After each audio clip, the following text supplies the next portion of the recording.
In the Pits is partnered with YI Paintball. Paintball, there's nothing like it. On the field or off, it's not just a sport, it's a community. The people, our people, come from all over, with vastly different lives during the week. But come time for paintball, we're one community, with a lot of stories about why. Follow YI Paintball on Instagram and meet the members of the paintball community. Learn about how they started, what their journey has been, and their ultimate why. Why paintball? What's your why? In the Pits is partnered with Pod Runners Union. Follow Pod Runners Union on Instagram to find strength in union and celebrate our sports pit crew. Send in photos to represent your union local and be featured. Stealing pods for undeserving teams. It's a living. In the Pits is partnered with Mariachi Águilas de Oro. Based in Austin and servicing the surrounding areas, these golden eagles will bring life to any event you are having, from birthdays, anniversaries, holidays, corporate events, or even a simple performance to enjoy. Guillermo Padilla, one of their trumpet players, is also a member of the Texas paintball scene. Visit them on Facebook and Instagram to check out some of their past performances, or give them a call to book them for your event today. In the Pits is partnered with Skull Monkeys Paintball. Equip, engage, excel. In the Pits is partnered with XTPL Events. The Extreme Tournament Paintball League is a series put on by the Lukow family of Paintball Fit fame that gives the opportunity for players to learn and grow together as a team. 3-man, Challengers and Champions X-Ball, Draft Mech X-Ball, and even Youth 3v3. There's something for everyone at XTPL.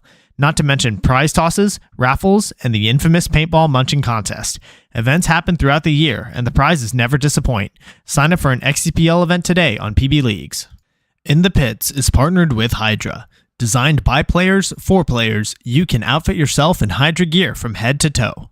Have confidence that when you make a purchase from Hydra, you are purchasing a well-tested and well-thought-out product, trusted by several top teams, including first-place semi-pro team, PaintballFit.com. I personally recommend their Hydra Black knee pads. Purchases over $100 receive free shipping. Head to hydra.fit to browse their selection and discover the Hydra mentality. In the Pits is partnered with BEM Wraps. Behind every mask is a unique and creative player. Tap into it when you order your next custom headpiece. Their Build-A-Band lets you communicate with them one-on-one to make your order just the way you want, all the way down to the color of the stitch. Check out their Instagram at BEMWraps for drops and build videos of them working on orders.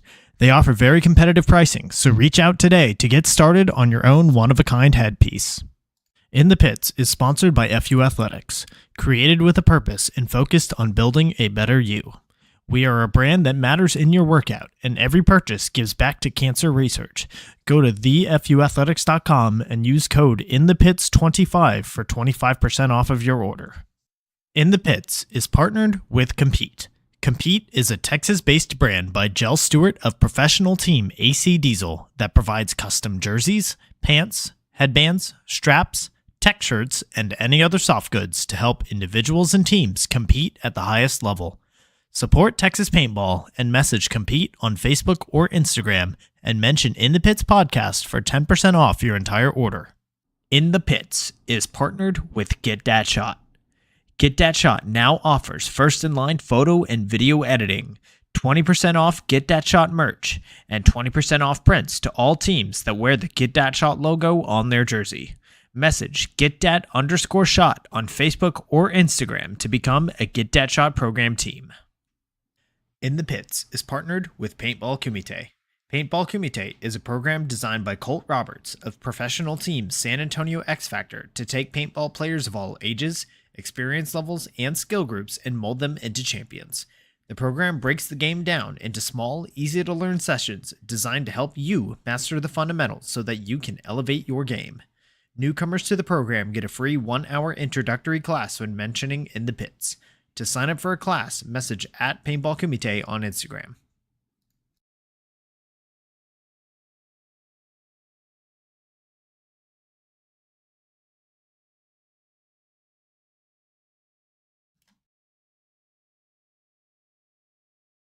All right, let's get everything situated. There we go.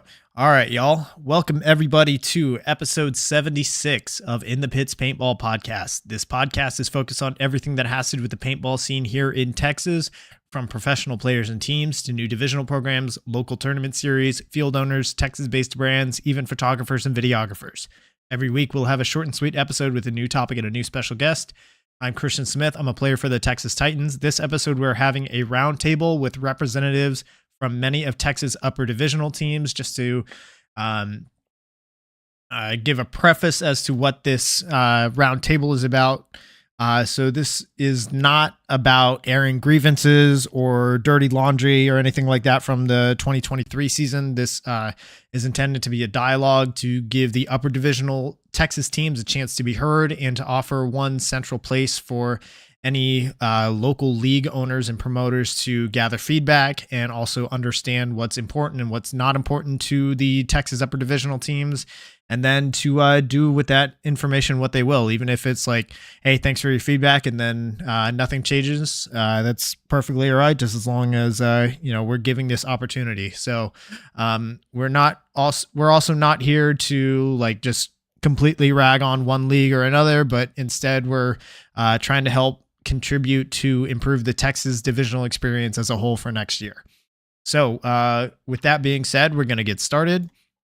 And this question is brought to us by XTPL Events, who's a supporter of the show. So we're going to go around and have introductions. So please tell us your name, how long you personally have been playing tournament paintball, which team you are representing tonight, the event series you and or your team participated in this 2023 season, and the division or divisions your team will be playing for 2024. So we're going to start at the top with Brandon.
All right. So looks like, sorry, we're gonna the sound was cut out for Brandon and Brian there. So actually, let's do that real quick. Sorry about that, y'all. Brandon, could you introduce yourself one more time? Let me check this here. Me too. Check. Check one. Okay, there we go. Awesome. My name is Brandon. I've been playing for 5 to 6 years, but I missed the 2019 season due to a torn ACL, so I mainly coached my D4 year. We played NXL all the events last year for Division 2. We podiumed every event, so we had a pretty amazing season, and we're super excited to go to semi-pro next year. We hope to keep the team fully intact.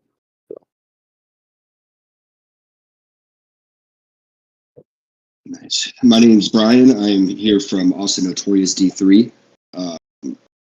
So I've been playing the tournament paintball scene this time about 3.5 years, after about 10 years being off. Last season we played all the Texas regional events, the USXPL, XTPL, Bunkerfest. Played NXL Texas, which we won, which was an amazing experience to win one of those. And then also we played out in the EXL in Kansas, which was a lot of fun going out there and playing against a bunch of different teams. Next year, we don't really know. We're not sure which leagues we're going to commit to or how many leagues, and that's probably what we'll figure out after Bunkerfest. After Frostbite, sorry.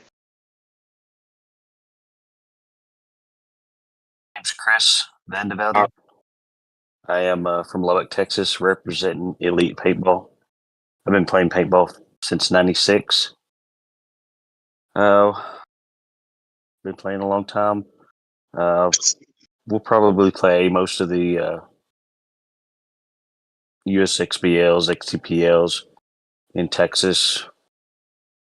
Might play the NXL in Austin. I don't know, but represent.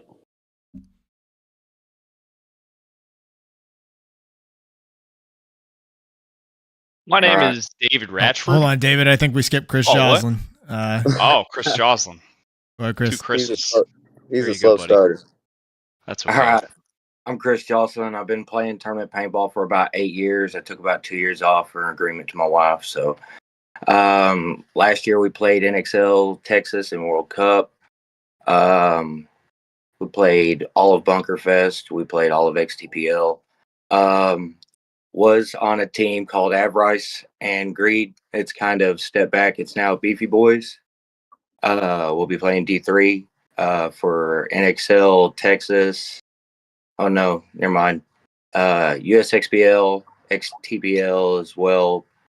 And then we will be playing D2 in NXL Texas and World Cup for next season. Or this season, or next season coming up. Yeah. So All right. My name's David Ratchford. I've been playing paintball since like 2003, on and off competitively. Just got sweaty with it again over the last couple years. So, yeah.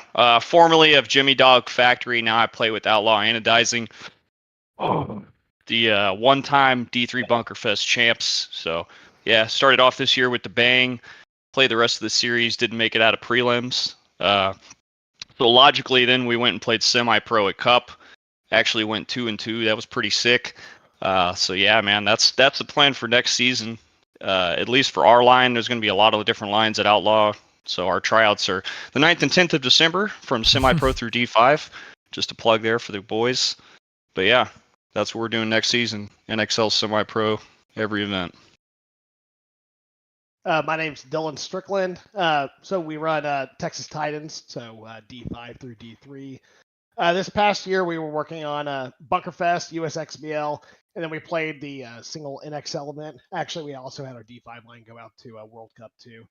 As far as 2024, I don't know that we know exactly what we're doing. I think the plan is to stay playing the X-Ball series. It's local, so USXBL.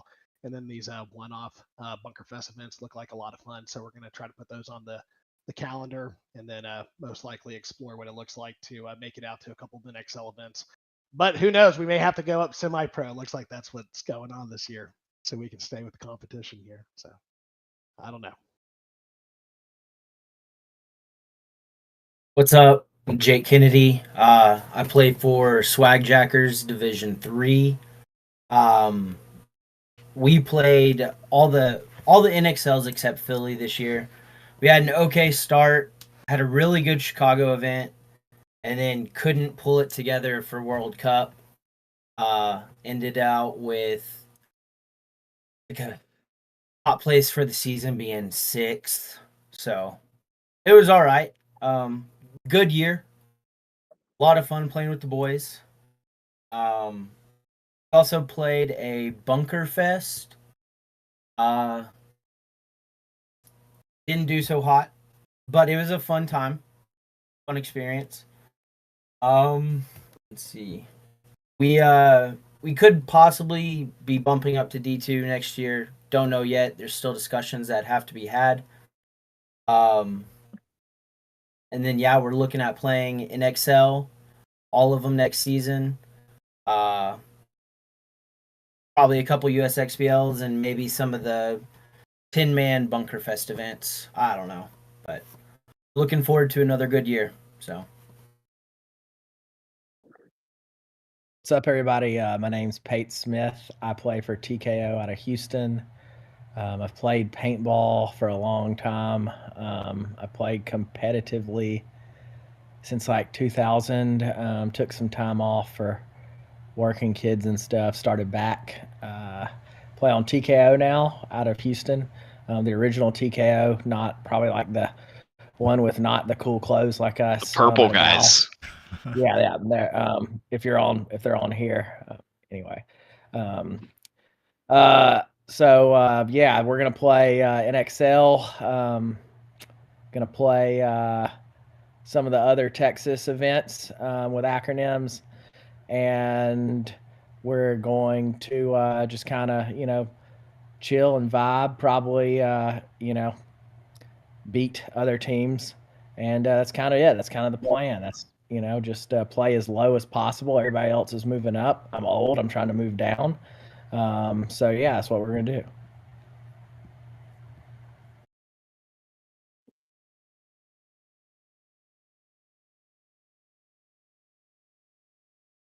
I think Rob may be so old he hasn't figured out that it's his turn. He's giving you Yeah. time. We couldn't ahead, tell, Rob. Thought you were just flashing out there. No, y'all can hear me, right? Yeah. Yes, sir.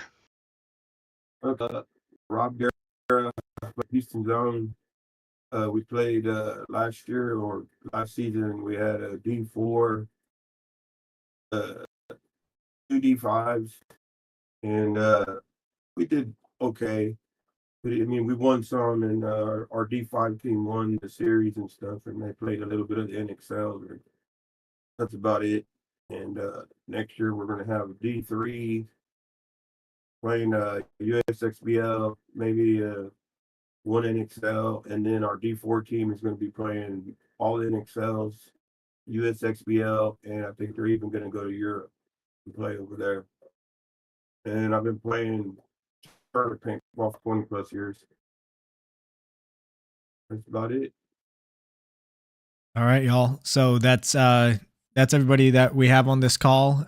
So I did my best to try and get fairly equal representation from the different regions in Texas. So we've got 3 members here from Houston, 3 from Dallas. We've got 1 from San Antonio, 1 from Austin, 1 from Lubbock. Then I'm not sure if Parker or or any of the Valley guys are going to be joining us, but did my best to kind of spread it out so that we're not getting just all Dallas or all Houston or whatever. So this isn't everybody that's in the upper division for next season, but this is who we have here for tonight. So this next question is brought to us by Skull Monkeys Paintball. So we're going to go by categories. This first category I'm going to call event atmosphere, which includes things like the vendor and the food booths, interactions with other players, interactions with staff, venue, like changes to the venue for the event, and the experience in between or outside games. So generally speaking, this is about your overall experience, not as it relates to on the field. So anything either between matches, off the field, things like that. So what were some things that you saw or experienced at local events this year that you liked? So we're going to start with Brandon. So the XTPLs are just a blast to be at.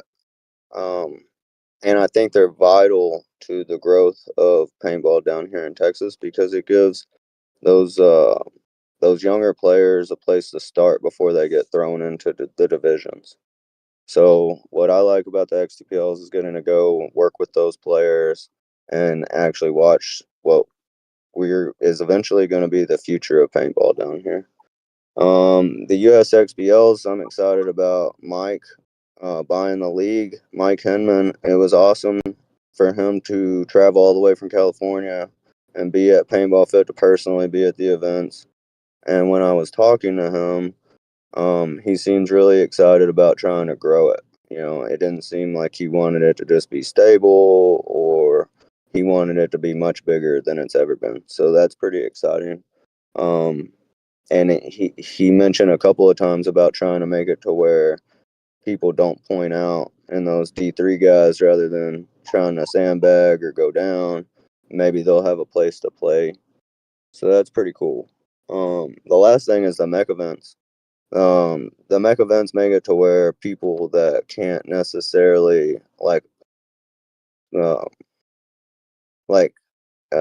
give a whole season, dedicate a whole season.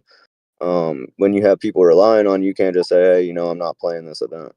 So the mech events make it to where people that can't necessarily make the time to do a full season of anything or don't necessarily have the money to do a full season of any of the other leagues, it gives them a place to play. So I'm seeing a bunch of players that I used to play with that have been gone for a few years coming back into the game, having a lot of fun, having a place to be competitive, but not necessarily having to give their whole life away to it. So. Hey guys, so some of the atmosphere and the vendors and the services that I know our team really enjoyed, we've seen a lot of the out-of-state vendors that flew in for some of these different events. I saw Violence out there, one of them, and just the variety of, Trade My Gun came to one, and it's just been, it's nice to see these out-of-state people coming down here to take part in Texas paintball. I was really happy at Bunkerfest to see CryoFit out there with IVs. That was always something I wish they had sooner in events, especially in Texas heat. So I was just kind of excited to see stuff like that becoming part of the norm out here at some of the events. And I'm excited to see what else happens next year. All right. Played Bunkerfest. Really liked how they split it out across, the days and everything like that. So that way, towards the end of the week, you got more of the younger kids in there. But during the beginning of the week, kind of the higher divisional players kind of got there and kind of more had the place to ourselves. And it's kind of more relaxed. I liked how that atmosphere was. It wasn't as chaotic as it is like on Sundays at most events, and especially if they're forced into like one day. And I really liked how Bunkerfest kind of brought out new vendors from out of state and stuff like that, and even some that never had booths before actually come out and test the waters, which was great.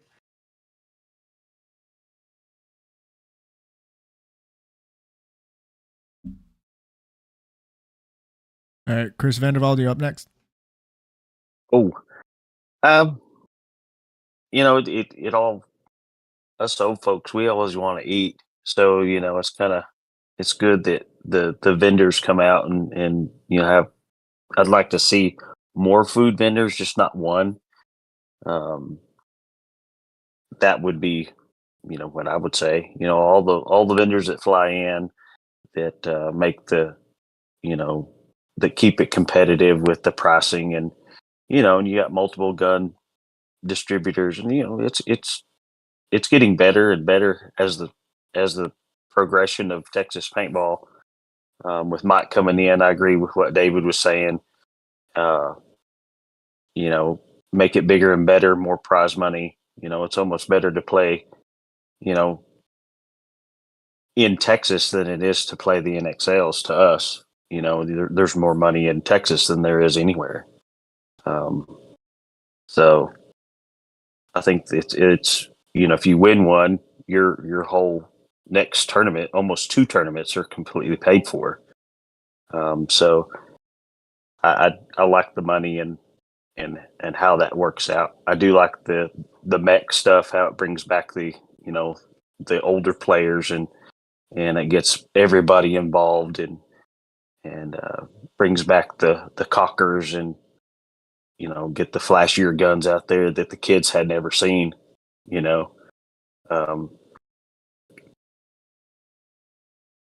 As well as what Bunkerfest is doing with the the X ball, cranking it up to back to the old school. You better have two goggles in your bag because you're going to get painted up, kind of stuff. 15 balls a second. See a little blood back. Other than that, man, I think there's a good couple years ahead of Texas paintball to where maybe the rest of the nation will step up to the plate and match what's going on in Texas. Amen, brother. You lock them, we pop them, dude. Texas is the shit, and everybody else is just mid. That's just what it is. Yeah, I thought Bunkerfest was pretty sick. The staff there were obviously like normal people that were really cool and wanted to help out. I think one of the things that really got me the most was that the first event, I felt like we like ran out of water and there was no water anywhere. And I said like one message on Facebook, and it wasn't directly to Chris. And then next time they like set up a hydration station like right in front of the paint, which was also conveniently placed. So I really dug that. I think what he did really like bringing in competition to Texas. You know, I don't know. Obviously, it's not going to be the same next year, but what he did was really important, and it was pretty sick.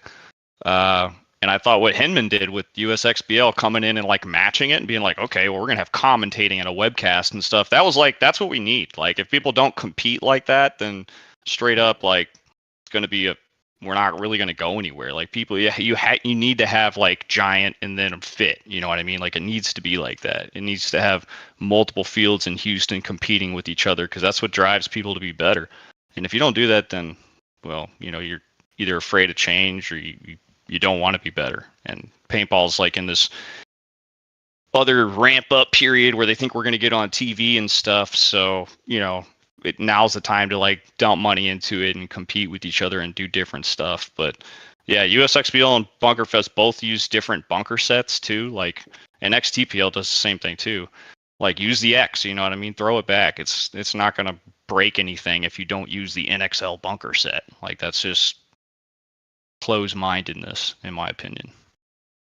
But yeah, NXL, the only one I went to was Cup. So, I mean, that was kind of sick. It was like a giant party. So the whole time, even after we got knocked out, I was still having a good time. They actually had like healthy food options. They had like acai bowls and stuff. So you didn't have to feel like crap eating like pizza bites or fried chicken. You know what I mean? So, yeah. It was a good season, man. I'd like to play a USXBL just to kind of like show my appreciation. So we'll see how that works out, because between playing 5 semi-pro events, you know, that'll be a little wacky for me personally. David, you mean when you come back home, you don't want to be playing on 14 snake beams? Oh, dude, I love snake beams, dude. We'll consult the orb. We'll find out the ultimate strategy. We will know. I'm coming, dude. I'm doing a lot of crawling in the off season for sure. Exactly. No, I think David nailed it. Like, as far as competition goes, I think Texas was in a unique position already leading into 2023, where you had a lot of teams that were trying to make that move through D3 or higher, and I think we saw that happen this year. A lot of guys that did make that move, or they're planning to for 2024. So what Chris did was really kind of like open that up in my mind, as far as like kind of removing that cap that had seemingly been there. And so now seeing Mike Hinman come in and some of the updates and changes he's been making, and the prizes and just kind of some of those promises that he's been able to keep, to me, it's just really promising for where we're headed. I did feel like, you know, we had an opportunity to play the entire Bunkerfest series, and that was very exciting. Being able to approach a series with like a cash first focus, and like this series, you know, is really all about that, and that was exciting for us. And then to see, you know, obviously the team that Chris brought together to run to staff the events, they did an excellent job of kind of setting a standard for like what that can look like from a player first perspective. And I really feel like they, especially by the end of the year, they really nailed that. Whether it was setting up water booths or where the restrooms were located, all that stuff was really taken into consideration. With that said, you know, I got a chance to play a USXBL that was in San Antonio, and I really did feel like Mike had done an excellent job of stepping that up. I'm sorry, I got to play the first one and the second one I was at and attending, and I really did feel like that second one, there was a noticeable difference and how things were being ran. I know our guys had really just taken that time to feel like this was maybe a new leaf had turned for what maybe had been thought of as like past USXBL events and kind of the atmosphere, if you will. So we're all really happy about that. And I agree with Chris about the food. Happy to see more food vendors, especially out of Bunkerfest. That was great. And the IV station's awesome. Only thing that could be better is if we didn't have to play events in mid-August and require all of us to die and need those IVs. Yeah. But otherwise, you know, glad I was able to stay alive this year. Absolutely kept me going. So, yeah. Otherwise, it was a great year of growth for Texas paintball. Super excited to see the direction we're heading. And yeah. Yeah, I agree. The competition between the leagues and the fields and everything, I think that's good for the sport. I think it strives everybody to be better. So that's always exciting to see. I think Texas has a bright future for the next few years for paintball. The Bunker Fest I went to, the venue's Giants, a pretty nice venue. They've got like that thin gravel stuff in the walkway between the fields, and it's nice because it doesn't really clump up. That's sick. Love that. And then the venues themselves, the parks, everything was laid out well. I did not get a chance to go to USXPL this year, but I did go to an XTPL, and PB Fit and the locales, they always throw a good event. It's between the prize tossing and the play itself and all that, it's always a good time over there. Last thing, food vendors, love that. I like to eat, so keep on bringing some good food vendors. Yep. Yeah, I think we really liked Bunker Fest this year. The vibe was pretty good for the most part. Everybody was real chill. Except obviously, like everybody knows, like all the Dallas teams when they lose get super upset, and that's kind of weird, but whatever. That's kind of like a vibe killer. You're like trying to chill post match with the homies, and the Dallas people are like, all huddled up and eating your talking loader. about how good. Yeah, no, that's San Antonio. Okay, sorry. We're not to that portion of the evening.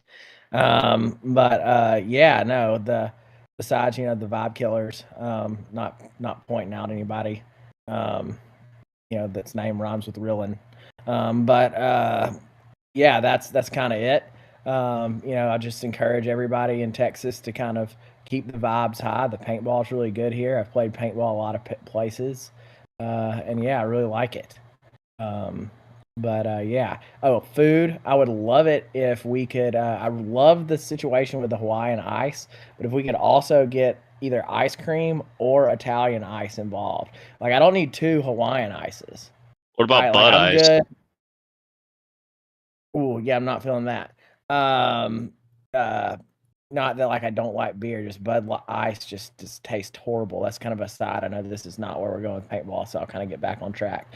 But yeah, that's kind of it. Like more diversified food options, like double cheeseburger situation would have been good. I don't want to have to eat strictly like an Asian meat bowl every time. But yeah, that's kind of it. You talking about hip hop hibachi, bro? Dude, I love it, but I mean, how many times can one go to the well? Like, give me That shit was greasy. me I didn't love it. give me a double cheese, right? I want something that is not going to question. Am I going to have to run to the blue box and He cut out, but I know what he's saying, man. Rob? This is He gave you the alley-oop. Want me to go or what? Yeah, go ahead, Rob. Yeah, I thought the Bunker Fest did good. Bringing back prizes. I mean, they had good paint. A lot of vendors, especially because they didn't charge, so it brought a lot of people that that normally don't go to NXLs or anything like that. So it was good, and I think the same that it's opening Texas paintball back up. Good prizes and a good venue, and I thought he did good. The reffing, yeah, whatever. It happens at every event, but that's just paintball. And did get to play the USXPL championship, and I think Hinman and the locales did good there. And I'm excited to see what they're going to do next season. They've already come up with a pretty good prize package, so I think it's going to bring a lot of teams to the playing grounds, which is good. But NXL still the same. We're just staying local and see what happens next season. All right, y'all. So just for anybody listening, I'm also kind of keeping a running log here of everybody's responses, and I will publish that after the episode's done. So continuing on, this next question is brought to us by Podrunners Union. So as far as event atmosphere goes, were there things relating to that either you think can be improved on, or you were maybe just like indifferent about, like maybe you think it was all right, but you know, you didn't really feel one way or the other about it? And then what are some suggestions or things that you would like to see for next year as it relates to event atmosphere?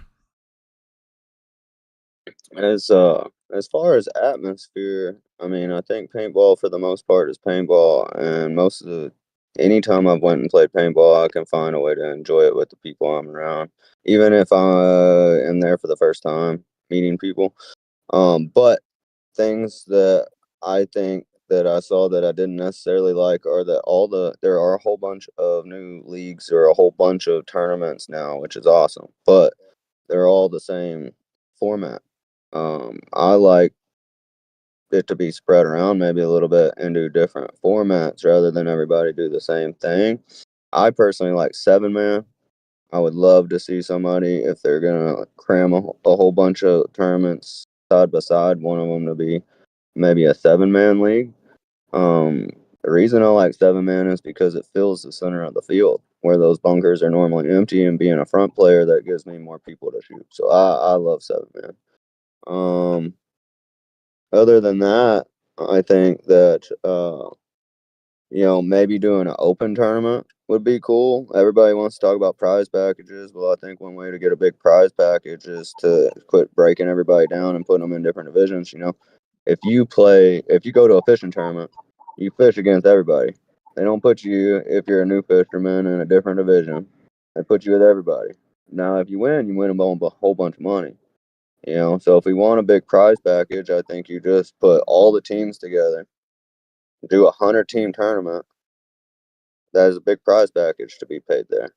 Or, I think another option would be to separate the pros completely and maybe do something like the NFL, NXL, NHL. They do an actual league, like where each team plays each other. They televise it, right, for an hour. Because I think, with the Go Sports broadcast, they're doing a really good job, but you're asking people of a short attention span try to watch 4 days worth of stuff. It's never going to happen, no matter how we doll it up. Now, you could do post-production, would be an argument, but you'd be doing pretty much the same thing I'm saying. You're just doing it Hollywood style and filming it all in one time. But either way, I would like to see some changes there. I know people are talking about some big changes, but those are my thoughts.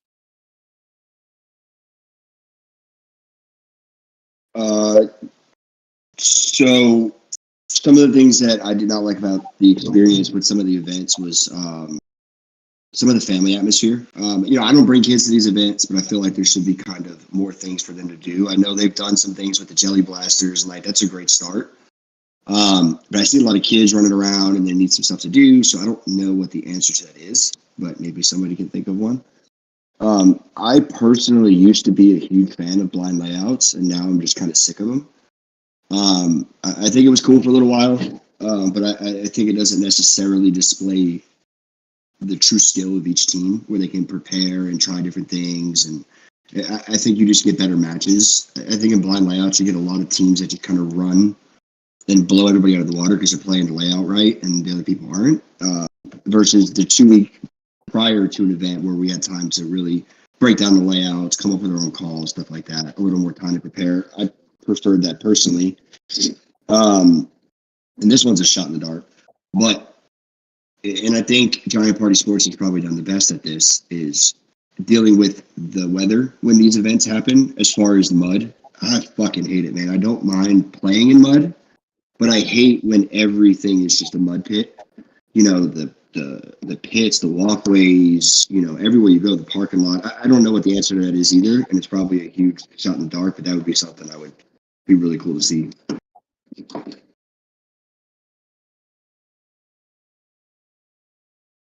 Dude, I really had no issues in between or being indifferent with the stuff I've seen in between. I mean, paintball's chaotic. It is what it is.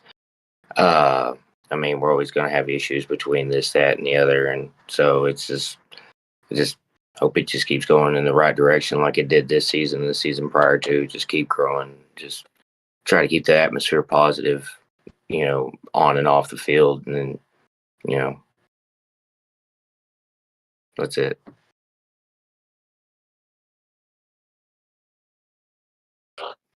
Chris, you are muted.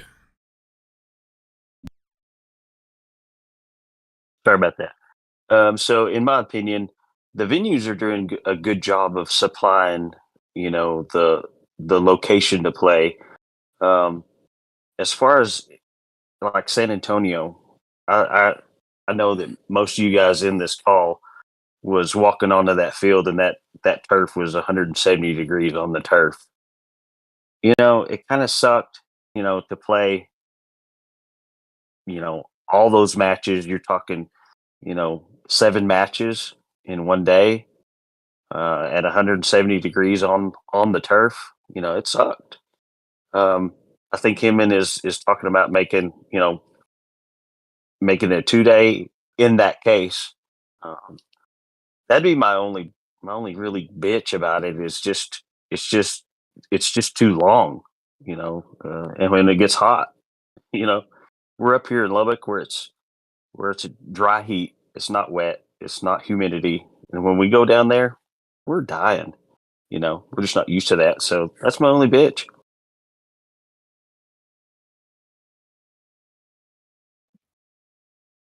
Man. Sorry. Do you think water in the fields would help with that?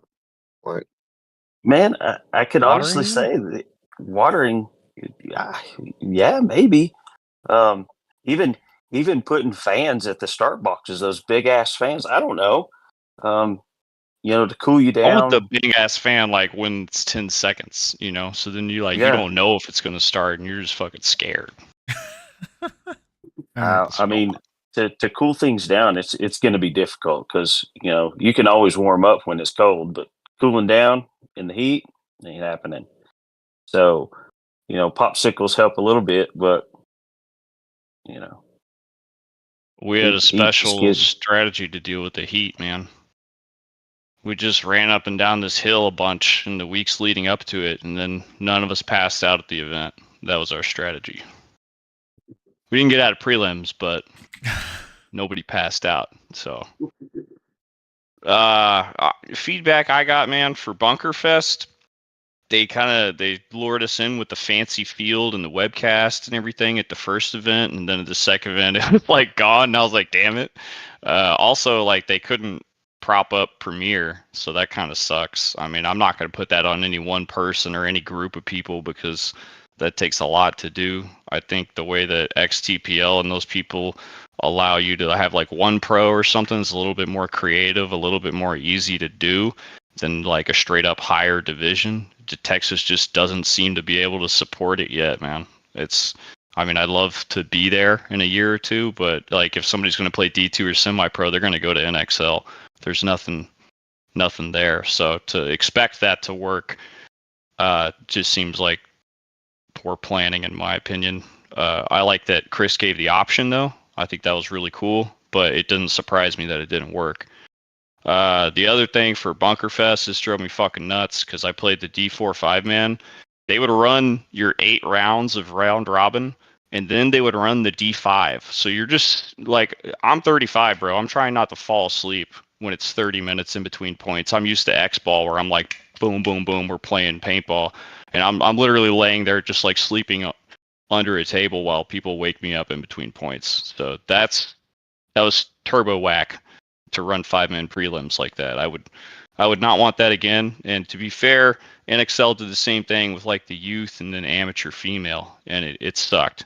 You got to keep these kids engaged, and they're over here wanting to go get chicken and fiddle around and look for their mom and stuff, and I'm over here trying to coach them and keep them locked in. So that was an interesting experience. What's wrong with chicken? I don't know, man. When you're like right about to play paintball, it's probably not good to be eating that. But What do I know, right? Is this like a pro vegan thing from you? Oh, it's definitely not pro vegan, dude. I might look like a vegan, but I'm not. Yeah.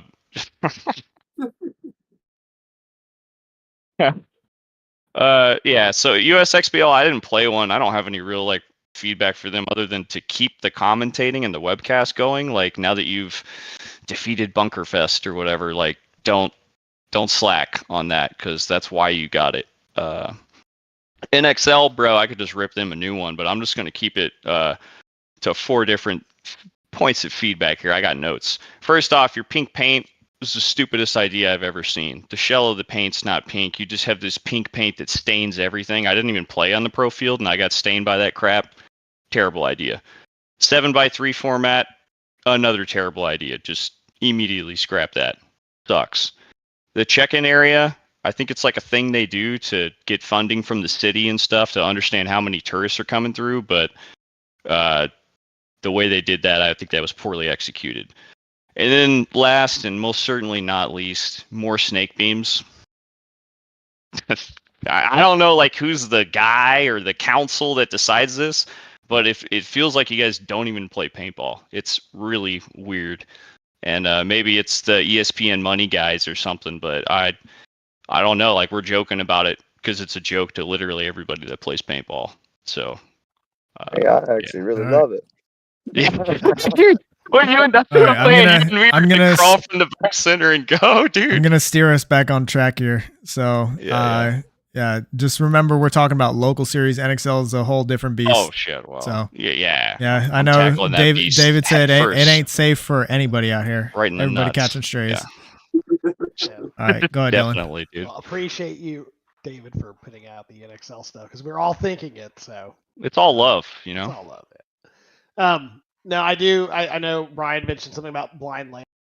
I'm kind of in that boat too. As long as there's an option for us to do blind layouts, but also like train our guys on how to like study a field and like break something down and like go into it with like, you know, from a coaching perspective, since I had an opportunity to kind of do coaching with our D5 and D4 lines, blind layouts really suck, like from that perspective. And they make things very difficult. Every point on the field means it's you essentially become a more important asset than the guys who didn't. And you real quickly see this ratio of playtime separate, which ultimately made things difficult from a perspective of trying to win versus like appease everyone's time on the field. So I think that having those options between like blind layouts versus other leagues that maybe offer at minimum a week of prep time makes sense. And I enjoyed both options. I think this idea of not having the premiere stick through Bunkerfest was a shame. I feel like it's obvious that it can't make it, but I do think having it as an exhibition event or something that maybe doesn't count as points, just so that we can continue to facilitate that growth, makes a lot of sense to me. So I think one of the issues has been players who find themselves kind of in that ranking out point, either begin playing that game of managing their points so that they can continue to play down.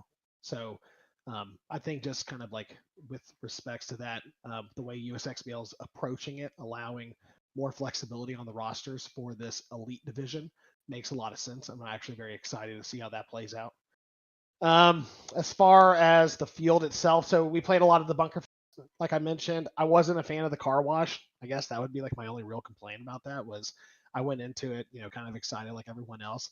And after that first event, by the end of the first event, I was like, okay, like I think I'm all car washed out. By the end of the second event, I was like, for sure, this has got to be it. And I was glad it seemed like Chris listened to others who had that same response on it. And ultimately, I know he made a big commitment financially to get that car wash there. So for him to take that out, it was obvious that he was listening. And then I think the last thing, it's part of the game as far as like experiencing weather and being exhausted and like the heat of the turf. But like, there's no doubt when you guys brought that up, like that's something that at those times, like during those August or July tournaments, like it's absolutely on my mind. And it's one of the reasons why we like to plan our rosters with depth is for those 2 tournaments that are kind of that time of year. Ultimately, I would love to see a solution there like that didn't involve a July-August tournament, but that's just a big dude talking. So who knows what's going to happen there? But yeah, and that's all. Yeah, blind layouts, not my favorite. They're fun every once in a while with extravagant bunkers, but I don't think it gives teams the time to prepare and really learn the field. Other than that, heat, it's unavoidable. It sucks, but it's unavoidable. And it's one of those things that creates chaos in this game, which we all seem to come back to, after breaks and all that. Oh, toilets on the corners of the field. That was pretty rough, standing there and catching, like, you're just downwind. It was pretty rough. Other than that, though, that's fine. I'm good. Yeah, I think as far as stuff to add, like, if it's hot or whatever, I'm looking for upgrades, right? Like, and I pay $30 a day and get some shade. You know what I'm saying? Is there a shade or a 10 upgrade? Like, I'm down for that. Air conditioned VIP area. So when a lot of y'all's moms or girlfriends come up and try to talk to me, I can tell them that I'm married inside like an air conditioned area. That'd be nice if I could like get that as an upgrade. VIP parking. So when I get done, like, I'm old, I'm nearly 40. My ankles hurt. Like, I'm laying in bed right now and my ankles are hurting now just laying here. So I'm not trying to walk really far when I get done playing paintball, aka standing on gravel like 90% of the time while we're waiting to play. Like, obviously my ankles are just banging. Yeah, you want to get me for like $50 for the weekend so I get to park right to the thing and then don't have to haul my gear bag 2.5 miles in the heat? I'm definitely doing it in July, August. I don't know about the other times, but yeah. Let me see. What else do I have on this list? Let me see. Oh yeah, that's pretty much it. I already went over the ban people that shoot people's hoppers and points unnecessarily. If we could do that, that's the only other thing I had on the list.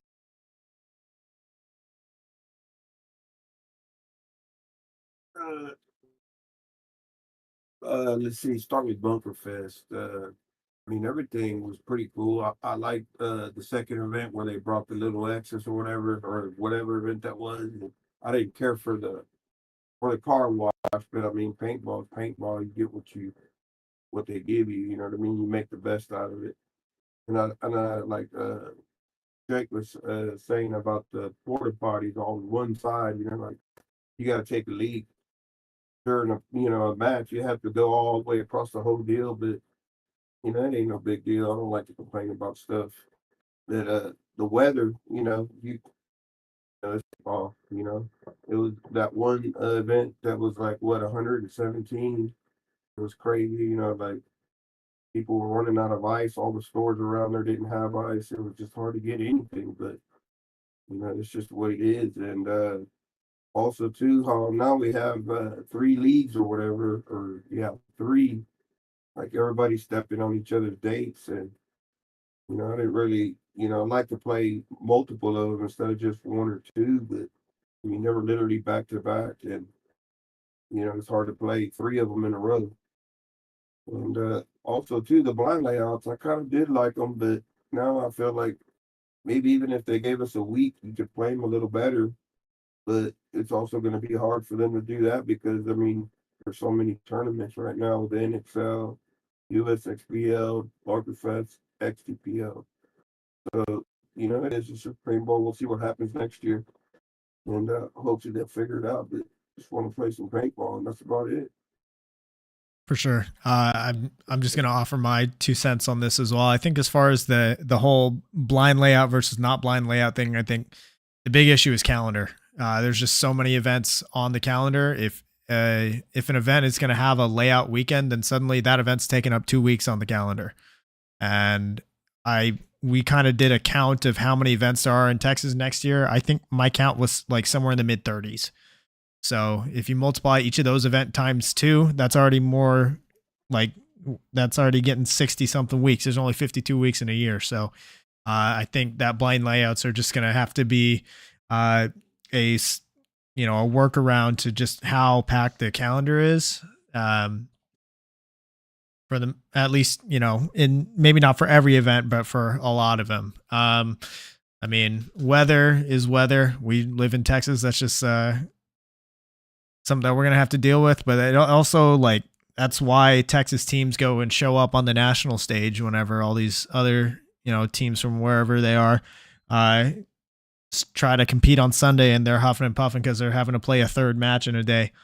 But I think that's, it's makes us better. It does suck in the moment, but yeah. Let me just make sure I got everything here on this. All right, yeah. So up next, we are going to move, and this one is brought to us by Brandon Ortega of BEM Reps.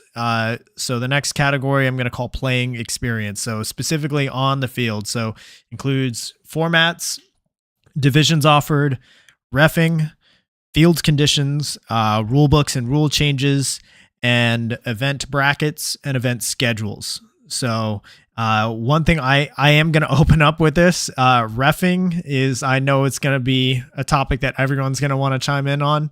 I know the big thing there is that there are just nationally, there's not that many refs.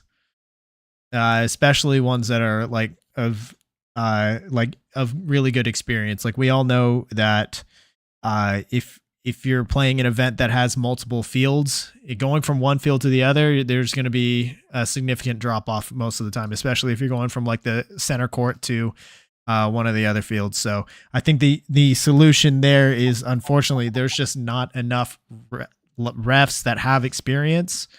So rather than just saying like, yeah, reffing needs to improve, I think across the board, we all want better refs, but just how to do that is going to be a significant challenge, especially with how many refs are required to do the job properly.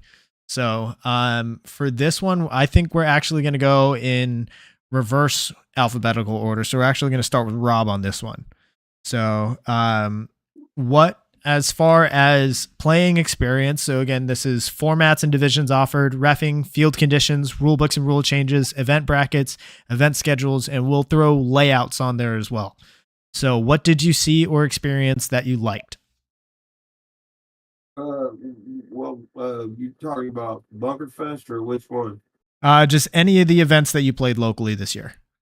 Okay, the Bunkerfest, I mean, the reffing, it's just always, it's either good or bad. It's just, or in between. You just have to deal with it. It's just like when you play, you have to play the refs, you have to play the team. It's just the way it is. You know what I mean? Until they do something different with some type of referee association or whatever, it's not ever going to be, perfect or better. It's just, it is what it is. You know what I mean?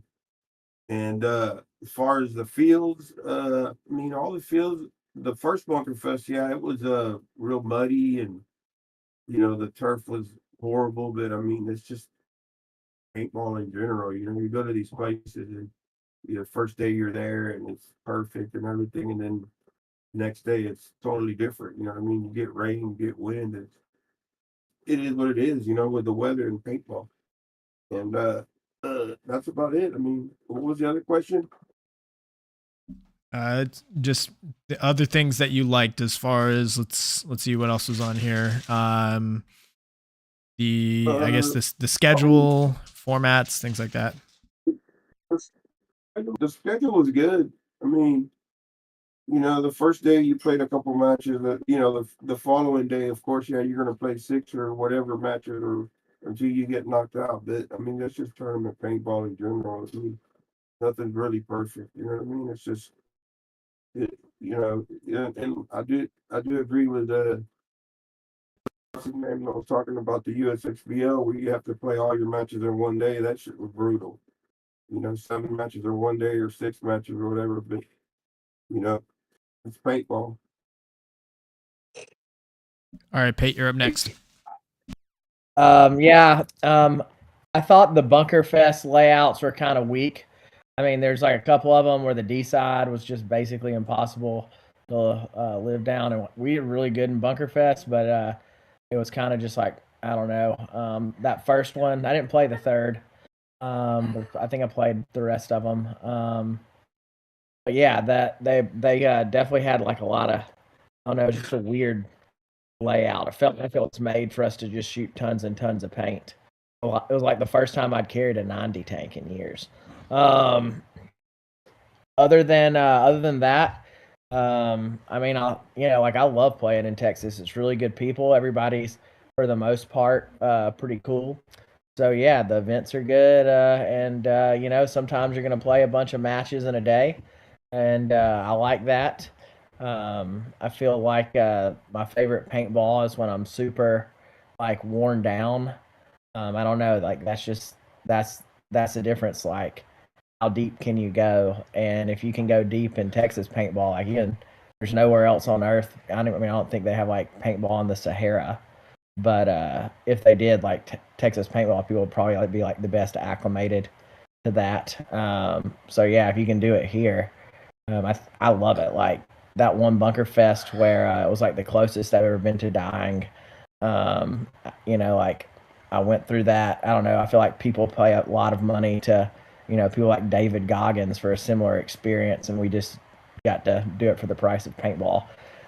So yeah, I mean that's kind of it. And then as far as more divisions, less divisions, I'm kind of down for whatever. I think, just we're talking about playing. Never mind. Yeah, that's kind of my. Okay, go ahead, Jake.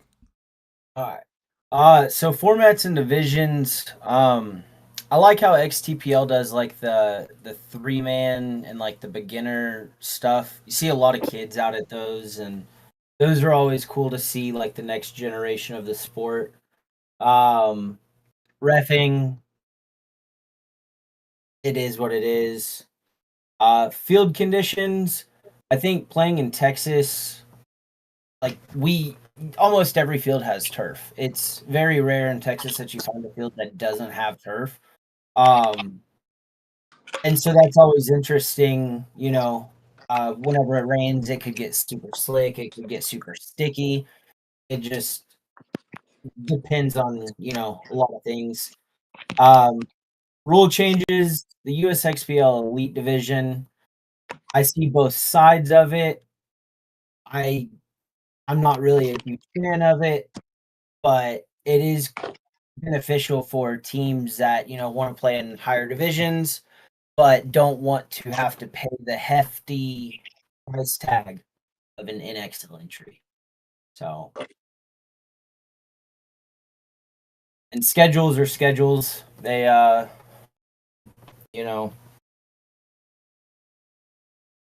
30 events, that's a lot. That's a lot of paintball this year in Texas. Oh, I'm super excited about the 10-mans that Bunker Fest is doing this year. Super excited about those. Local 10-mans, that's going to be sick. So.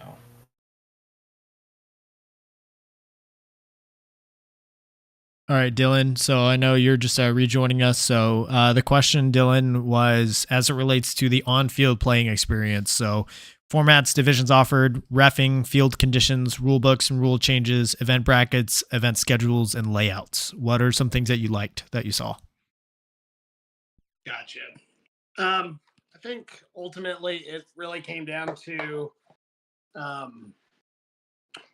we liked everything that was going on this year. I felt like this year was giving us a lot of options. As far as reffing goes, I felt like it was really good at Bunker Fest and at the USXPL events that we played.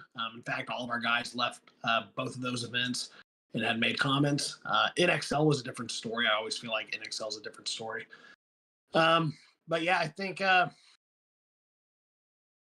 to see as far as like event locations. Obviously, we'd love to see more events in Central Texas, like whether or not that means like San Antonio or Austin. I think it would just be nice to see that happen. costs are what they are. We expect, we're all playing an expensive sport. I do think that giving us like the calendar option to see the calendars like a year in advance is awesome, just because it allows people to make plans, but also it kind of allows us to, from a program perspective, make plans for like where we're going to put people and like how can we continue to allow like the maximum number of people to continue to play and improve their game. So all that stuff kind of comes into play. But yeah.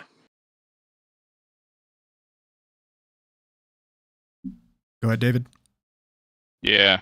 I mean, first off, refs suck, man. All they do, they're always just calling me out. And if we could just get rid of them, they hate the clear mask. They're always just something like that, I don't know, I thought they did okay at Bunkerfest. I watched them screw a lot of people, but I feel like every tournament's kind of the same. Like you said, there's only so many people that ref, and whether it's Bunkerfest or USXBL, it's a lot of the same people, and that job sucks. So I'm not going to bitch about it too much. It is what it is. It's a rough job. I ref a local series, to help out a league and everything, and it, getting shot at sucks. You're doing it all day, and it's hot, and like guy was saying earlier, turf's like 170 degrees. Well, they stand out there the whole time. That hurts a lot more than like going out there for a couple minutes and then coming off. So I don't want to knock them too much, but yeah, they make me mad. I always feel like there's some major pivotal point every tournament where a ref screws me, but sometimes not. So the little X, I'm just gonna throw this out there. The little X was meant to be like a corner or a back center bunker. If you use it anywhere else, you're using it incorrectly. I don't really know how to say that. Like that's just what it is. Like that's PSP and David, NXL. obviously you're not aware that it's a great snake bunker. Well, look. Yeah, that sucked. Greed was bouncing it off of the fucking snake beam inside the little thing of the X, and I was like, oh, that's neat. That's that doesn't just suck for anybody trying to move out. Yeah. Like there were these weird lockup moments that were created with the layouts at Bunkerfest, and I don't think it was intentional. I think it was just anybody that paid attention or had long points on the layout quickly figured out like, hey, you can put a guy in this inside Dorito and they can't move down the snake. And it was, you're in the snake and you got to sit there and check that guy off. I guess every paintball field is technically like that, but it felt like those gaps and those zones at Bunkerfest were just kind of ridiculous. Like the first event we won, we shot more than anybody on the team has shot at any event ever. Like it was pretty ridiculous. But yeah, man, little X should be in the corners like Jesus Christ is intended. When that bunker was designed in time before time.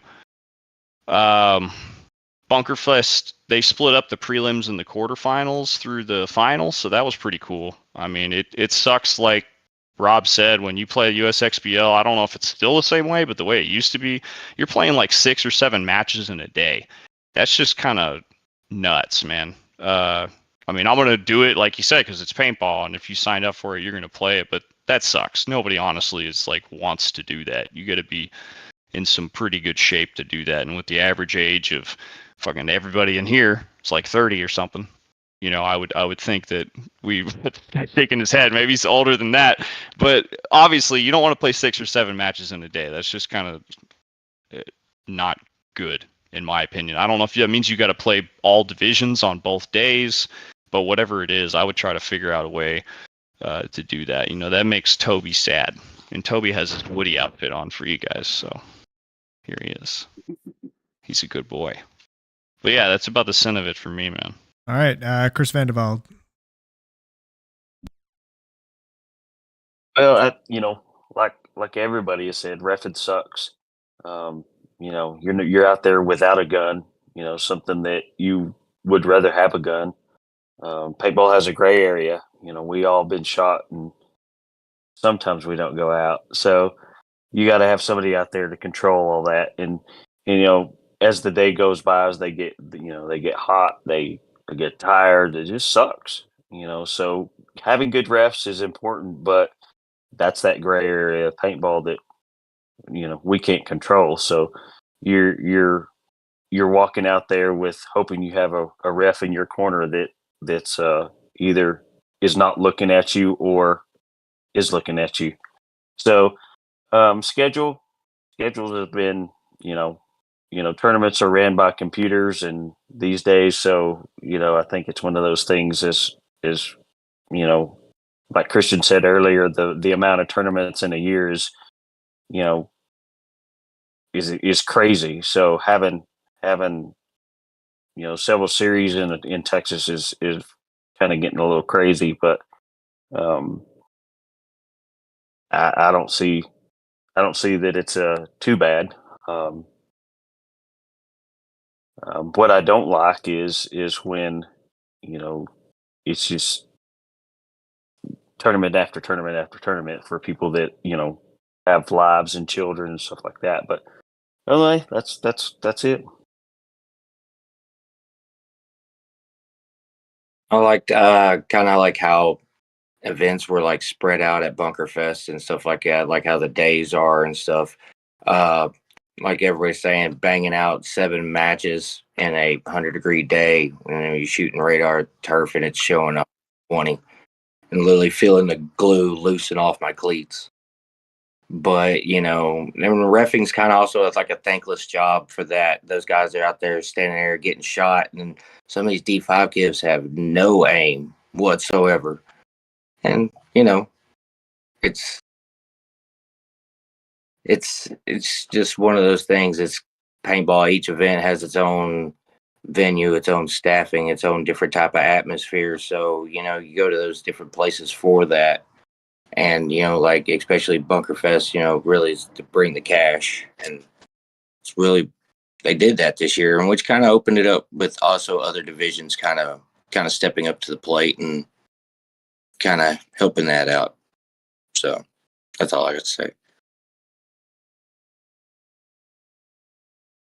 Some of the stuff that I enjoyed about the different tournaments, I've always been a fan of like lockdown layouts. We had a lot of those this year, which I'm a fan of as a back center guy. I don't have to do much running. Just kind of get to sit there and shoot my guns. So those are always fun for me.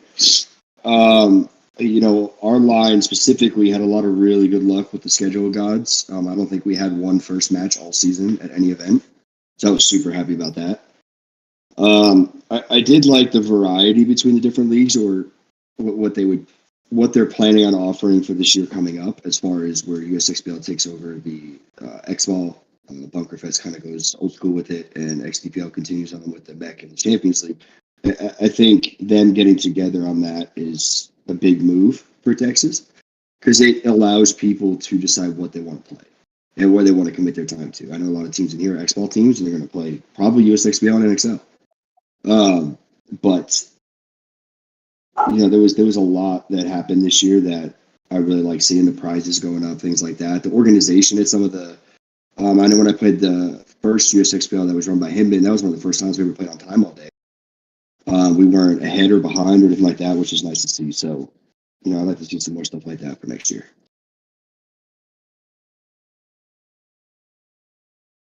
For me, I think one thing that can help with reffing is a lot of the paintball fit tournaments. JD will give a lot of the refs umbrellas.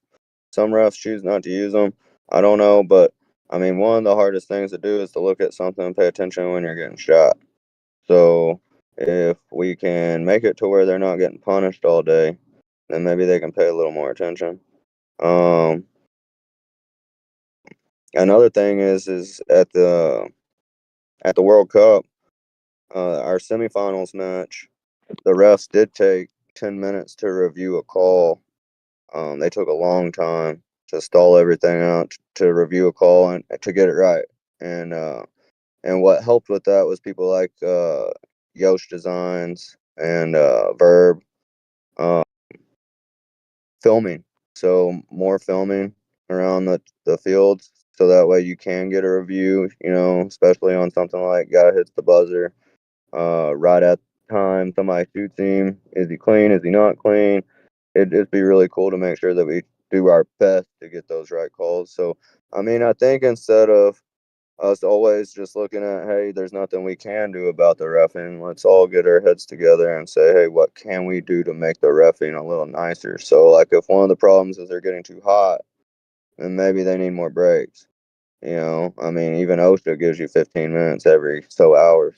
You know, like there's some things that maybe can be done. Maybe rotate them to where maybe a ref's not doing every set. Maybe they do a certain amount and then they roll.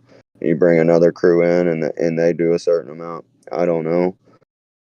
Maybe teams that get knocked out, if they were willing to hang out and help ref, that would make that maybe plausible or an option.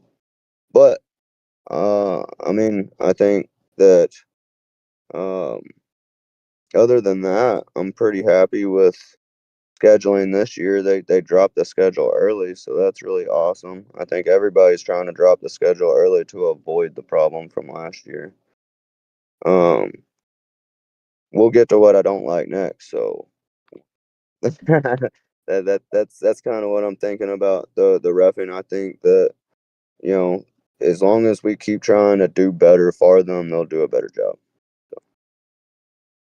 Yep, I know we got to take care of our refs. There's, you know, they do the job and allow us to do what we love doing, and they don't get to play, and they get shot way more than we do, and like there's nothing fun about that job.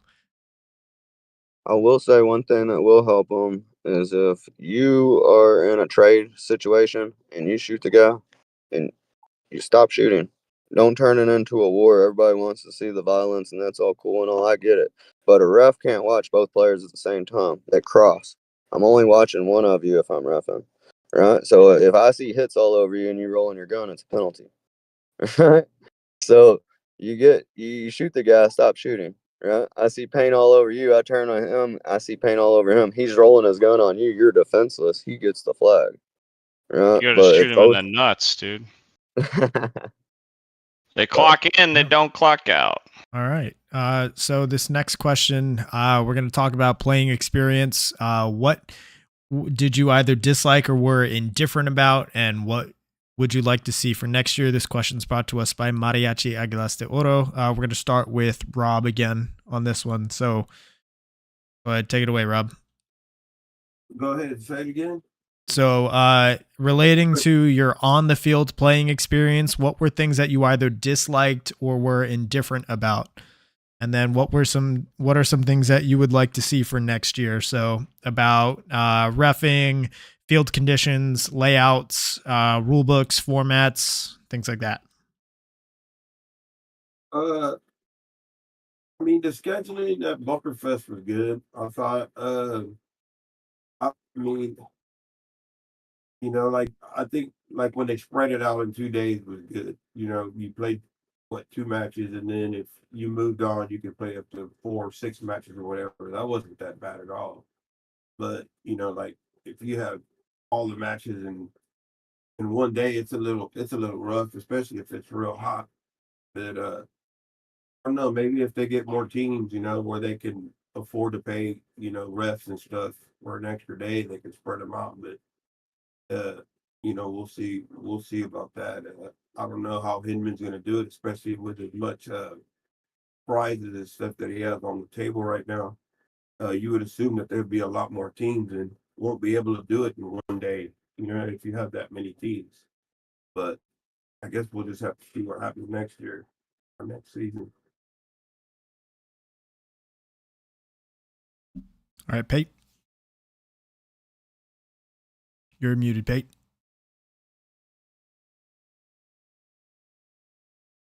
We're here, guys, to confirm this is what we didn't like about the playing experience. Yes. So either what you disliked or maybe you didn't care one way or the other, and then what's on your wish list for next year? Okay. Disliked.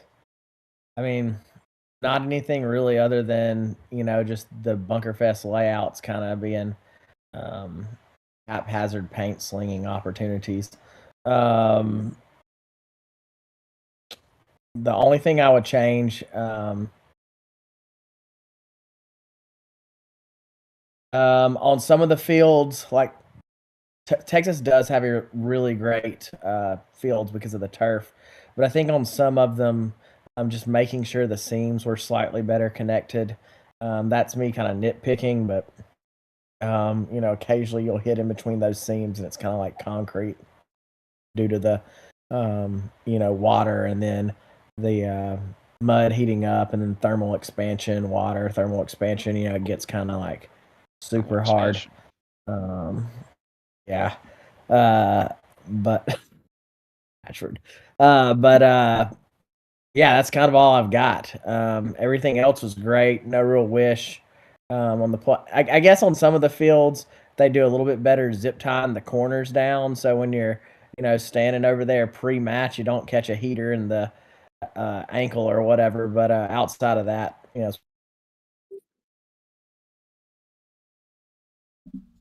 So, I'd say the first thing I did not like was the chrono stations, like off in the corner and stuff like that. Refs on the field should have chronos, and there should also be one like in the pits. Let's see. Other than that, I mean, playing conditions, they are what they are. You just have to, overcome those. That's about all I got on that. Yeah, I have a short list too. I will say I didn't love all of the Bunkerfest layouts, at least like Bunkerfest layout 1 and 2. It's not something I thought about in a long time, but definitely like brings back a couple memories where I was thinking like, especially for a team that is, training guys to be very aggressive so that I don't have to be, like we're looking at that field and just like, shit, this is going to be a lot of paint. And you boys, we may have just spent the last 3 months teaching guys how to run and dive, but like get ready to shoot and stay still. So that was definitely a thing. Other than that, maybe the shipping containers at Bunkerfest at first, like we were looking at them like, yeah, this is really awesome, and then the next thing you know, I'm looking at it like, okay, we're dealing with an oven, and this is a cramped scenario, so we have to learn, what is in the pits management look like for that. But I mean, that's such a small thing, and honestly, I felt like it added an entire element to the game too that I did enjoy, and I really did appreciate Chris moving the containers off to the side versus behind the pits or behind the start box. So yeah, not a whole lot.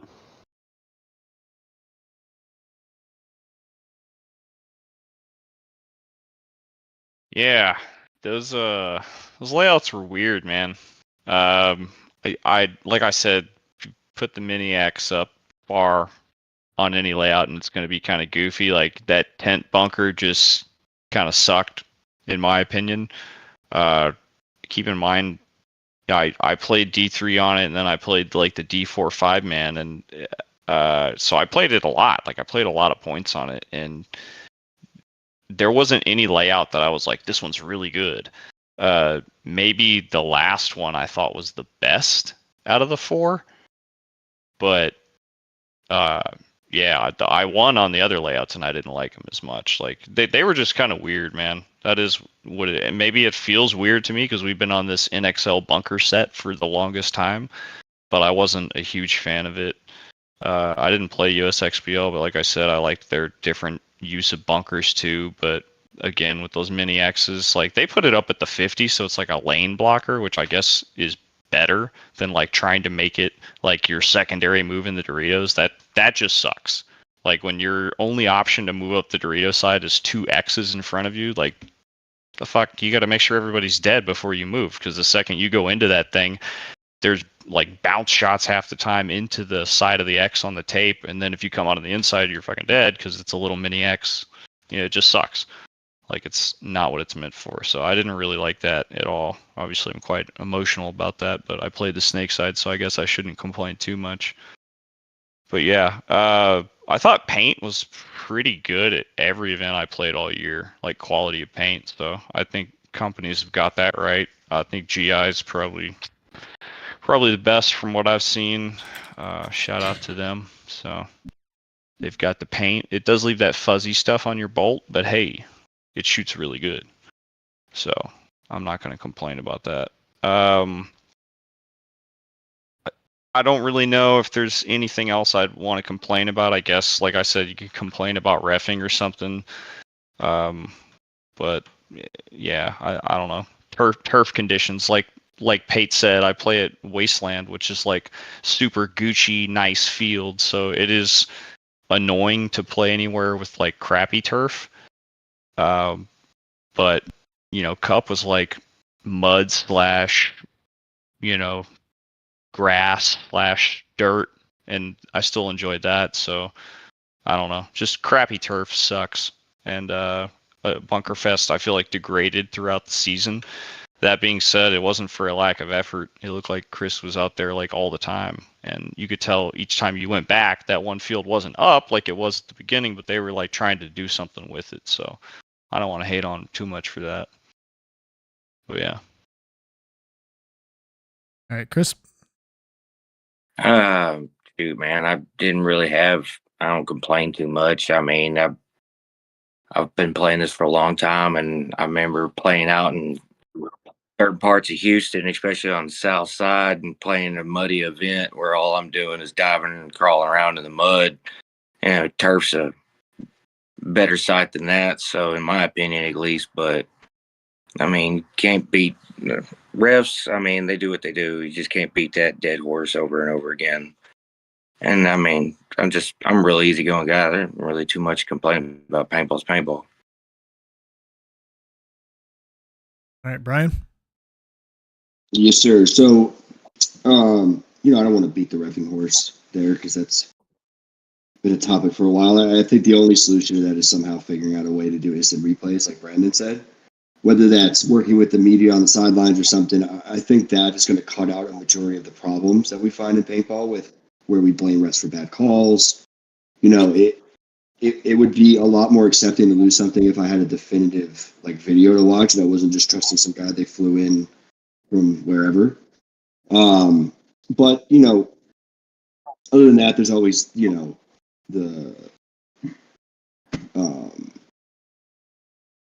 I mean, it really isn't too much more to complain about, man. Like Texas paintball has come a long way, and that would be my only comment on that. Don't worry, Chris. I got a bunch of stuff to complain about. But most of my stuff is unfortunately for national stuff because that's the series in which I play. I do like a lot of what the divisional stuff is. I do have one point that works for both series, local tournaments and nationals. But the first thing that I don't like nationally was that they doubled the points for World Cup. I don't think any other sports series does that. And that is one thing that I like about the locals is that they don't do that. I think that World Cup is prestigious enough alone. You could lose and get last place at every single tournament, go to World Cup, win, and have a great season. And everybody knows that. And that was the whole point of doubling the points was to make World Cup mean more, but it already means. So all it does is kind of screw teams that are more consistent out of what they earned, in my opinion. I don't like when penalties are thrown for non-game changing things, which kind of touches on reffing, but I don't think it's the ref's fault. I think it's the rules' fault. They've kind of taken their thought process out of it. It's, hey, you get shot and you're rolling your gun and it's a minor. If you get hit in the top of the hopper, there's no spray on your goggles. At least give him the signal. If you're signaling him out and he's not getting out, then throw the flag. But at least give him the signal. So I think that just giving them their brain back when they're doing their job and letting them decide when it should be a penalty or not, I think that could help. And they were really strict on starting out of bounds, which, for the pro field on the national level, they gave a little wall back there for them. But on our fields, we didn't have that. So they didn't give me anything. All they did was get more strict. And I did get pulled on it. And it was a little frustrating because I didn't really experience it the season before. You were able to start out of bounds and then go right back in. And I wasn't like running the line. I started a step out, went straight into the field, and they called me out for it. I think the solution to it on both local and national is to make the start box square. So that way you can start two people on the end cap comfortably and not on a little bitty end. It makes no sense to me why when you have you're going to stack the most amount of people, why it's the narrowest. You know, instead of making it long, let's make it deep like a square box. In my opinion, if you're worried about it going too far into the field, then maybe split the back line with it to where everybody's starting from the same point. Nobody's cheating. Nobody's got an extra advantage. You know, I don't know, but that's my solution. I would love, and my wish list for next season is to have a square box so I stop having to stack weird with my two. All right. So one thing I'm gonna offer there, my pet peeve is stuttering 10-second countdowns. I just wanted to get that in there. Whatever needs to happen to make sure that doesn't happen, where during the 10-second countdown it'll randomly pause and then continue maybe 2 or 3 seconds later. I know a lot of people got pulled throughout the season for pulling early because the countdown paused at 1 second, which is yeah, it sucks. So I don't know if that's like just a measure that the leagues just decided to not tell us about in order to make it easier on the refs to like tell if someone pulled early or not. But I think it sucks. Do whatever you need to do to fix that countdown. Let me see. I think there was one other thing that I wanted to get in there. Playing experience. I can't remember it, but we're gonna move on.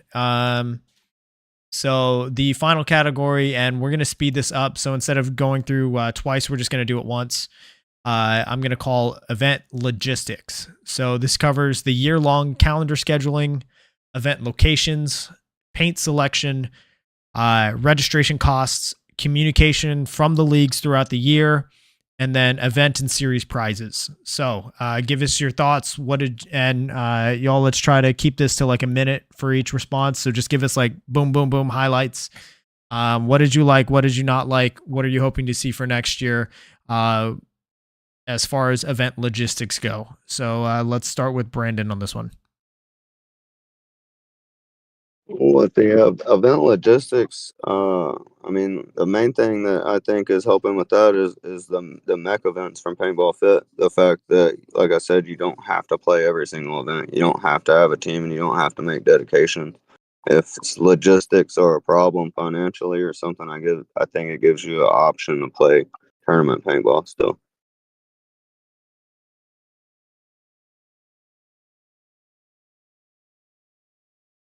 So yeah, I think the overall events were run really well. The paint was great. The prices for entry were all very reasonable. I just still would wish NXL would come down a little bit or drastically increase the prices, one of the two, because the USXBLs and the Bunker Fest and XTPLs, what they're offering is making it much harder to go play NXL events.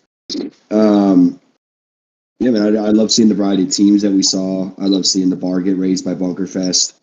Really kind of put the players first in a lot of these events, up in the prizes and stuff like that. So I really just hope it continues on in that direction, and we'll see where it goes. We'll see what 2024 brings.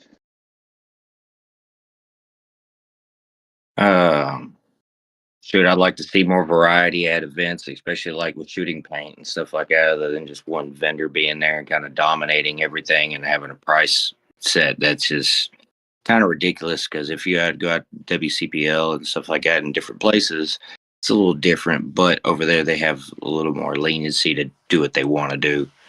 And here we kind of got a chokehold on certain things. So with that being said, it just, I mean, cost will always be there.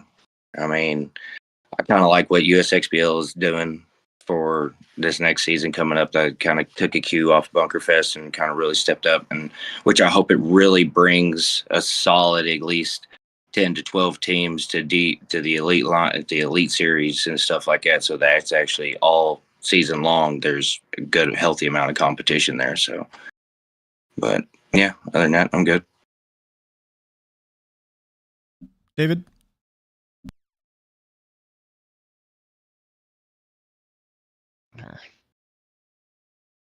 Yeah, I think obviously Bunkerfest being in the same place the whole season was pretty convenient to set up logistics. Like we just rented the same Airbnbs most of the time. the scheduling, I liked it. Like we talked about earlier, it was multiple days for the whole event. You know, you'd play prelims, and then if you got the bye, you'd play the next day, and that was pretty cool. Paint selection, honestly, like I said, like I shouted out GI earlier, but I really don't pay that much attention to it. Like we have other dudes on the team that are like the paint guys, and they go get it, and then I don't know, I grab a bag of whatever it is and I shoot it. It seemed like it was good all year at every event I played, at every series. So that'd be like the last thing I would complain about. And then it seemed like the costs were pretty fine too. I mean, paintball, it's not like something where they get a lot of sponsorship and everything from the outside. So it's not like you're going to make a bunch of money playing it for the most part. I think what we got was fair from Bunkerfest. I mean, the first one we won was pretty sick. It was $6,000. That seems fair for winning a D3 tournament. That's like, I think what USXBL is going to do next year too. It seems like it was 5 or 6K, right? So that's pretty cool. I don't think anybody should complain about that. Yeah, that seems good to me. But yeah, series prizes was like 10K too. You know, rings. But I want rings, man. If I win one tournament, I want a fucking ring. You know what I mean? Like, that's cool. Maybe that's like, maybe that's not professional, man. Maybe you need a whole series to get a ring, but I want one. You know what I mean? So, yeah. I'll work on that next year. Could wear the ring. If they were like an actual wearable ring, like a class ring or something, rather than being. Oh, so like the one you got, you can't. Well, you can, but they're kind of massive. You can knock somebody out with that thing. Oh, you just kind of, yeah, you're memeing on people with it. Yeah. Well, I'm a little guy. I'm not like a super. I don't have Super Bowl fingers. All right, y'all. I'm gonna get us back on track here. Dylan, go ahead. Yeah, so I thought that as far as like the calendar bickering that went on at the beginning of last year, not cool. But as far as the setting up the schedule so that we got to play multiple days at Bunkerfest, I was all for that. As far as costs go, I think costs are like what they are, and they're pretty standard. The exception there being the NXL, which I think is just like, I think David mentioned, it's like, do the people who run this even really play? Because they're not dealing with the same guys I am as far as pocketbooks go, and the ability to play every single one of these events realistically without taking out small loans and credit cards and stuff stacking up. So there's that. And I do wish the NXL would make adjustments to that, because I would love to see the guys be able to travel more frequently without that stress there. I think it ultimately grows the sport. As far as paint, I'm not the paint guy really, but I do think that just like everything, having the competition of more paint vendors will improve things. And I was really excited to see Valken coming out, and I actually have been impressed with that paint. So as far as like practice paint goes, like I know I would shoot it, and I wouldn't have known that had they not been able to make kind of a splash in this Texas scene like they did this year. As far as event communication goes, I actually been super impressed. I think the one thing that kind of having Chris with Bunkerfest has done is, like I mentioned earlier, kind of set that bar for what that communication standard should be. And I think USXBL has really responded in suit. Like Mike Hinman's done a great job of coming out and being very transparent with what he's trying to do with the league. He's coming up with a lot of creative ideas. And so ultimately, I'm all for that level of direct-to-player communication. And I think it's necessary, especially for, kind of like a sport like ours, where the player base is opinionated and people ultimately decide what's going to make it and what's not just by where their money goes. And then as far as prizes and hardware, yeah, like I'm all for the big prizes. Ultimately, that's one of the things that attracts all teams that are playing competitive paintball to a tournament. And to see the hardware that is kind of coming out recently as far as like per events and stuff, like I love that. Like I love the idea of getting rings and just things to stack up and not have places for. So yeah, that's about it. So as far as the scheduling goes, I like how they stack up the events. Being able to play something every weekend, you don't have to, but you have that option. Event locations, I liked how Bunkerfest was in the same place all year. So people that were, out of town and out of state, got a little more familiar with the area as the season went on. Communication from the leagues. I think it was Dylan who said it. Like Chris has set, the bar, and Mike Hinman has jumped in, and he's doing a great job being up front. And then XTPL is just a great league as well. They're always active and posting things. Event prizes. Everybody loves the big cash prizes and rings and all that. But it at the end of the day, a lot of what drives us to play these is, just the competitive spirit and wanting to get out and have fun with the boys and all that. So, I mean, prizes, they're awesome, but I like to go out and have a good time with my boys. And yeah, paint. I'm not really much of a paint guy. I just kind of shoot whatever is in front of me. So, other than that, I'm good. Okay, Pete. Yeah, I thought the paint this year was good for the most part. I think paint now in general just isn't as good as it used to be. Used to be way more accurate overall, but that's like, every manufacturer's kind of got this like high grade ball that's really not, kind of like a mid grade old ball, but a little bit more weather resistant, it seems. And then the venues were cool. The prizes, I'm not like a prize guy. Like, as long as I make, the same money back that we spend on the event, or, kind of close to it, that's fine. As far as stuff you get, I would like different stuff than the medals. It's like, how many of these things can we get, right? It's just like, cool, there's like the same medal and there's like a slightly different date. And, it'll be like March 23rd, 2023 instead of March 23rd, 17. It's like the same medal. Give us something like trophy, I don't know, cup, glass orb with something etched in it, whatever. But yeah, that's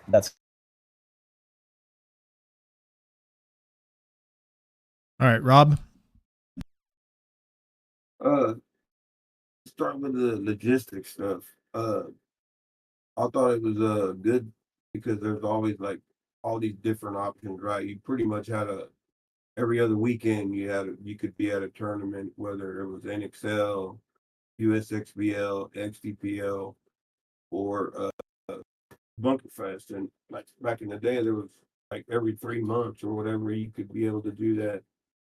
So it was good on the logistics part. Plenty of paintball to play in Texas, and the paint, kind of like what Pate said, the mid grade, nothing like they used to have back in the day, like the Inferno and the Ultra Evil, the real Ultra Evil and stuff like that. But as far as paint prices, I thought they were very fair. But all the events, are, NXL real cheap, and Bunker Fest was reasonable. USXBL was reasonable.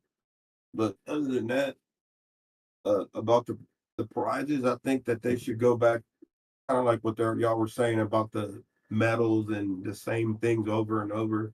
Maybe they should go back to like they used to back in the old days, where you can get guns and different stuff. You know what I mean? Instead of just money or a belt or a ring. You know what I mean? It'd be cool to bring something back like that. You get like 10 markers or 5 markers or whatever, depending on what the prizes are. That's about it. All right, I'll give some last words there. So as far as logistics, what I did like to see, again, the communication was really stepped up across the board throughout the year. Cash prizes were just absolutely insane. I think there was pretty much an arms race as far as cash prizes went. And teams seem to have taken a hold of that, or at least there was a lot of hype built around that. The hardware throughout the year was pretty cool to see. I saw that USXBL started doing like the custom cut medals, similar to what Bunkerfest did throughout the year, where it was like a different one depending on the event. see things that I did not. Oh, another thing, paint prices were huge because at the start of the year we had $60 or going into the 2023 season, like 2022, we had $60 cases at USXBL. Getting rid of that was huge.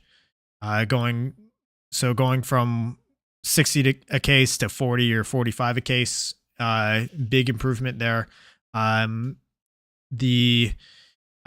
far as like paint variety, I mean, just as long as it's a good ball, I don't mind too much whoever the vendor is, as long as it's a good ball. Obviously, you have crap paint, then that's going to affect your tournament experience. And I think even at Bunkerfest, which did offer 2 different brands of paint throughout the year, teams just figured out which ball shot better and shot that. So it wasn't really like a brand loyalty thing. It was just, hey, which one shoots the best?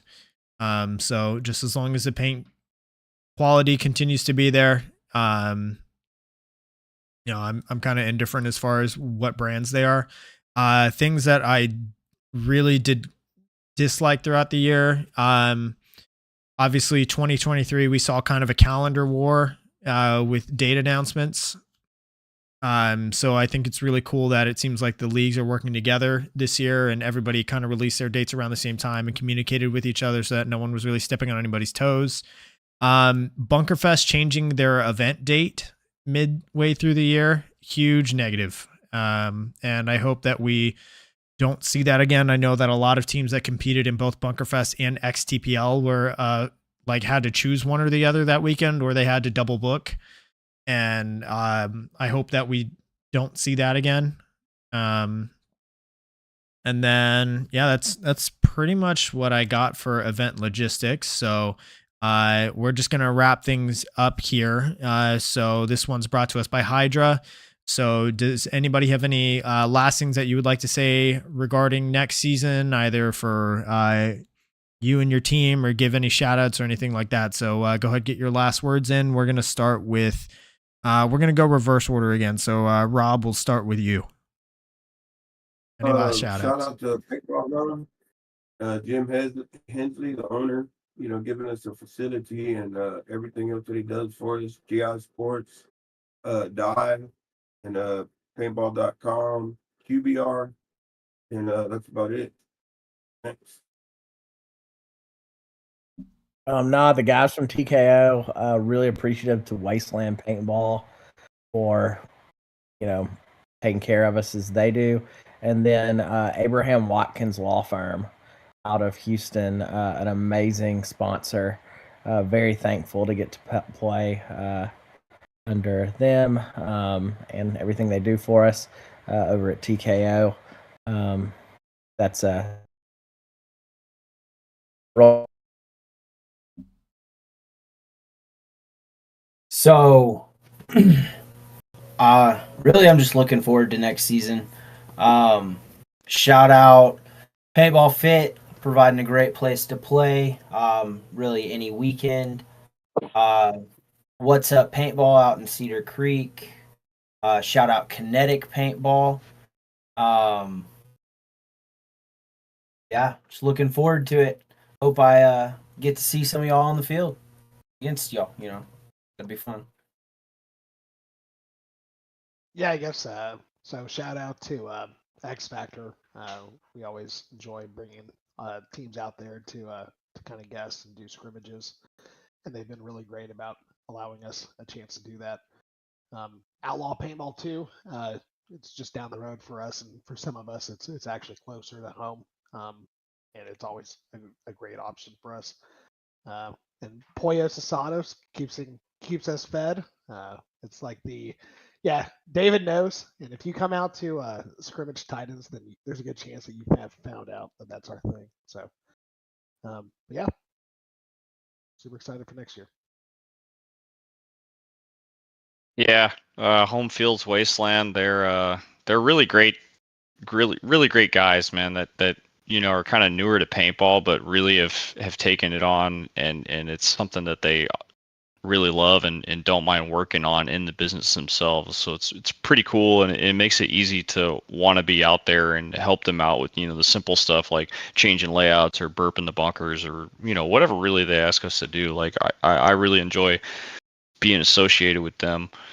And then Outlaw Anodizing, Phil's a great team owner. He's a great, human overall in general. So I really like playing on his team and trying to win for them. We kind of have a saying, something that we'll scream sometimes, or maybe I'll scream in the pits. I scream all sorts of stuff, but I like to say they're trying to take Phil's money, and it's funny because when we win the event, he'll give us money anyway. Like, it's not his money. Like, he doesn't care like that. It's like, do it for Phil. You know what I mean? But it's a funny way to say it. So I really enjoy playing with these guys. My team obviously is a bunch of interesting characters as well, my line. So yeah, it's been interesting, and it's going to be an interesting next year as well.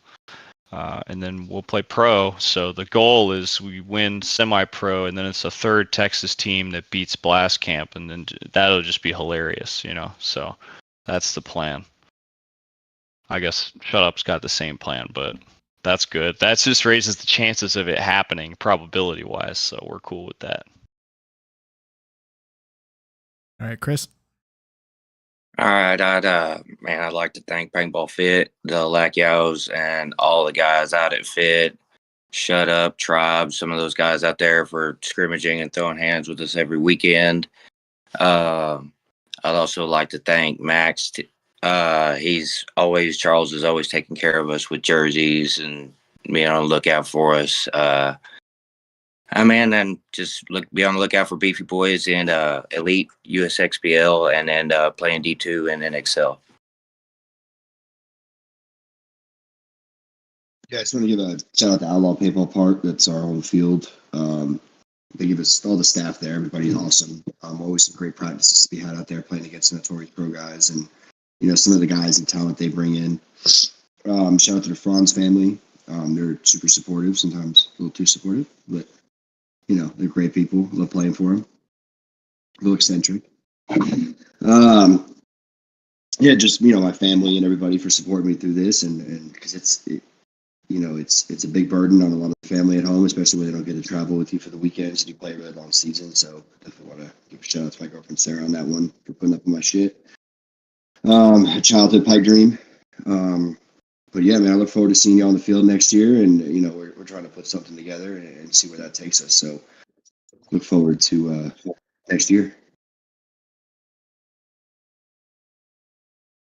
So we're playing semi-pro, but Shut Up is a really big organization. So I'm really looking forward to seeing how all the new pickups work out from the tryouts that we just had, as well as watching all of the lower division guys grow.